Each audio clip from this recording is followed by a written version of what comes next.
continue, and as Ohioans, do we continue to want to see liberty, or do we just want to live in a safe world full of bubble wrap?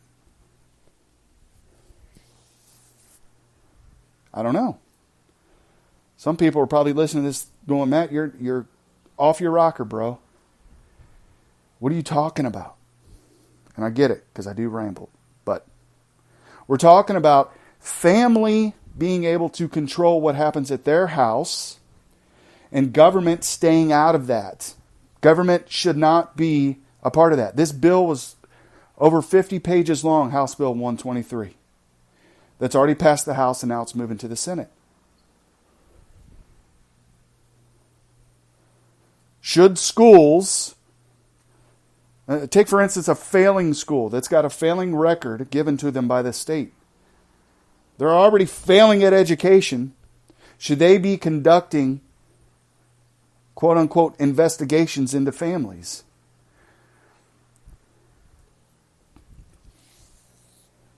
I don't know if they're the right people for that.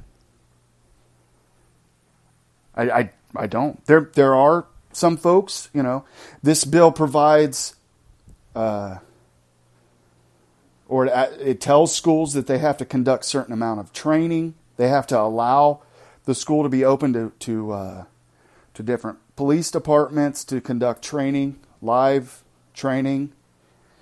They have to provide different resources to schools, Nothing in this bill about arming teachers. Oh, Matt, we can't arm teachers. What are you talking about? Well, you don't force that on teachers. You find teachers who are trained. Maybe they're a former police officer. Maybe they're former military. Maybe they're a firearms instructor. What if the gun gets in the... Trust me. You never say never, and I get that. But there's a slim chance a gun's going to get in the wrong hands when it's in the hands of someone who's trained. It happens. But there's not a really good chance of... Why aren't we arming our teachers?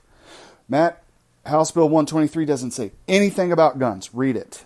It doesn't use the word gun. But what it does is it's giving government more power. And Republicans and Democrats are okay with that. They're okay giving government more power because they stay in power longer. Right? Chris Dorr, I guess he's the executive director of Ohio gun owners, went off on this subject, House Bill 123. Here's him talking about it. All right, folks, Chris Dorr here from Ohio Gun Owners. I can see there's over 100 of you already on here. Fantastic. I'm standing outside the House Rotunda. Just a few moments ago, the Sandy Hook Promise lobbyist was out here. I think they retreated up into the gallery already. But we've been talking about this bill only since yesterday. And so sadly, we've not had the chance to bombard this House committee with enough emails and phone calls and everything. My guess is right now they're caucusing about this very piece of legislation. But here's the deal, folks. Anytime you have studies and programming being sponsored by Sandy Hook Promise, where they're allowed to go into our schools and indoctrinate our kids and basically subvert the role of the traditional family, it's not good.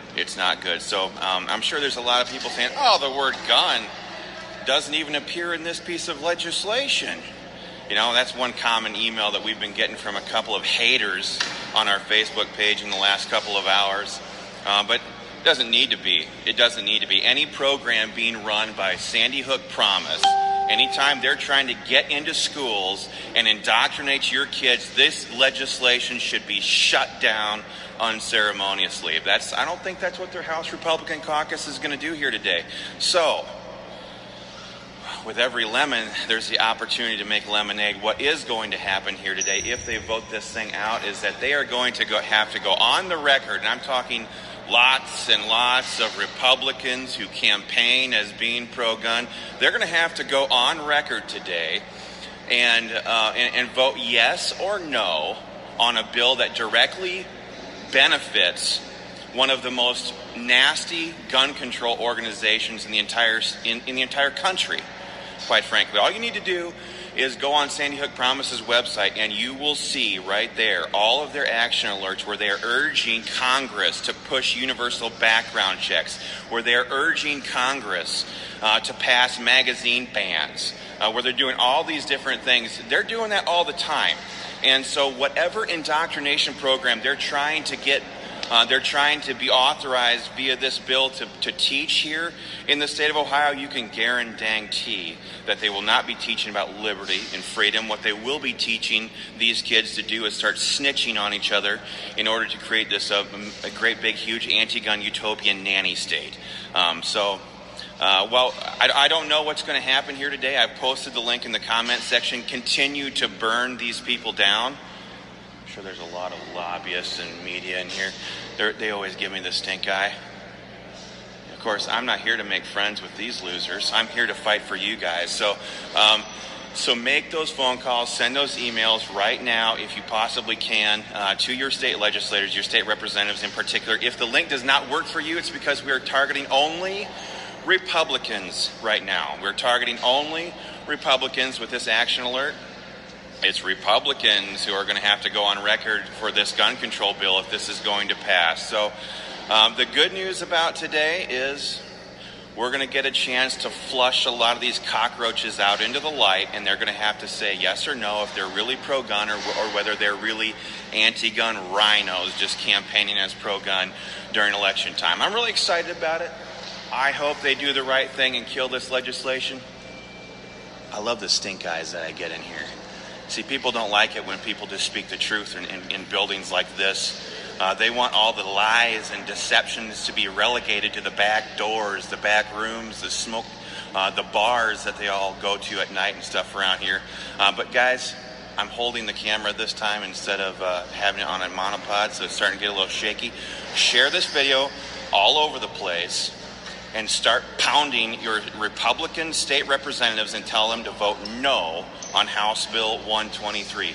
Just a few moments ago, the Sandy Hook Promise lobbyist was here. She was wearing her green suit, her green shirt. It's a full court press right now, everybody, so don't let up for a moment. I'll be back after the vote is over to let you know how it went. Only 7 Republicans voted against allowing a private gun group, anti-gun group, to provide training to schools. The rest of the Republicans in the Ohio House voted for it, including our representative.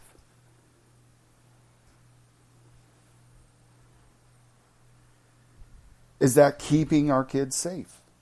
It's not part of keeping the kids safe. Keeping our kids safe, guys. What is going to keep our kids safe? That resource officer in Florida, Parkland, Florida. He stood down, didn't he? I think that was proven. Okay? I believe in training. And at a certain grade level, training kids to be prepared for certain situations like this is important. There are different devices that are now installed in different schools where you can keep doors locked and keep people out of rooms. Having a plan. All that is good. But taking our rights and also, like Mr. Dorr mentioned, subverting the family is not part of it. It has to be an inclusive, what are we all going to do to make this happen? I know I mentioned earlier about arming teachers. Arming teachers who would like to be armed, who would take up that responsibility. There are teachers out there that would take up that responsibility of being armed. God forbid something were to happen in any of our local schools. Nobody likes to see this. Nobody likes violence. No sane person likes violence. I weep just like everyone else when I see that disgusting stuff happen. But stripping us of our liberty for safety is not the answer either. So there is a plan that we all can come around without stripping us of our liberty, but that's not where we're heading. We're wanting to govern with our hearts, not our mind. We're wanting to go from America, land of the free, home of the brave, to America, land of the very safe, yet restricted.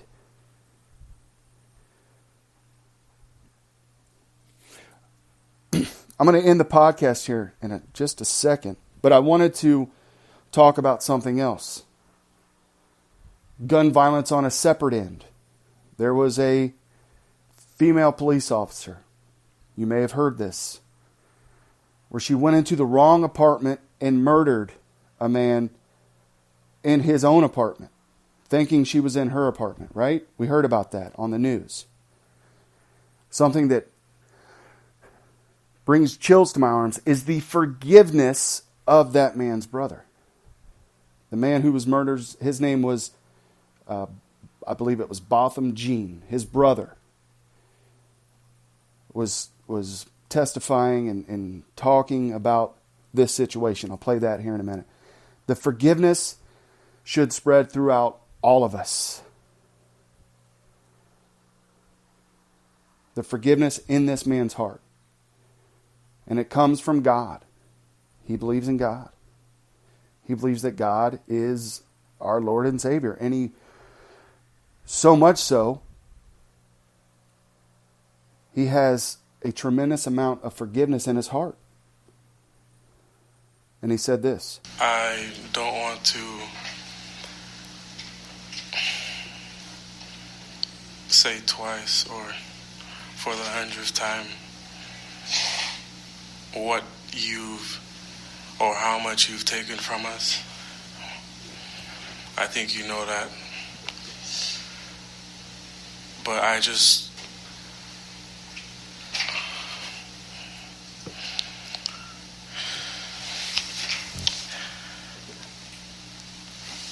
hope you go to God with all the guilt,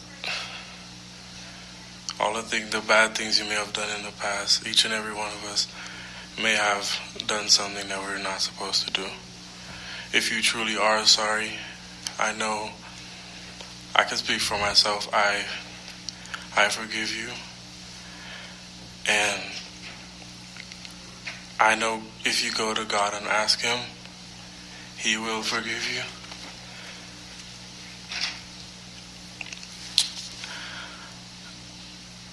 And I don't think anyone could say it. Again, I'm speaking for myself, not even behalf of my family. But I love you just like anyone else. And I'm not going to say I hope you rot and die just like my brother did, but I personally want the best for you. And I wasn't gonna ever say this in front of my family or anyone, but I don't even want you to go to jail.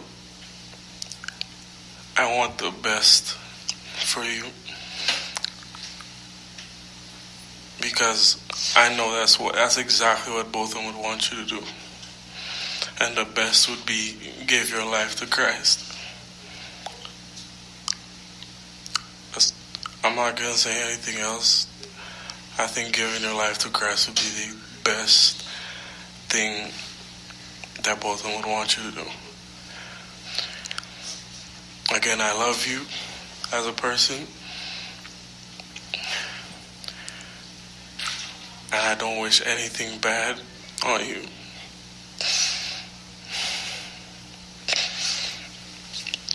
I don't know if this is possible, but can I give her a hug, please? Please? Yes.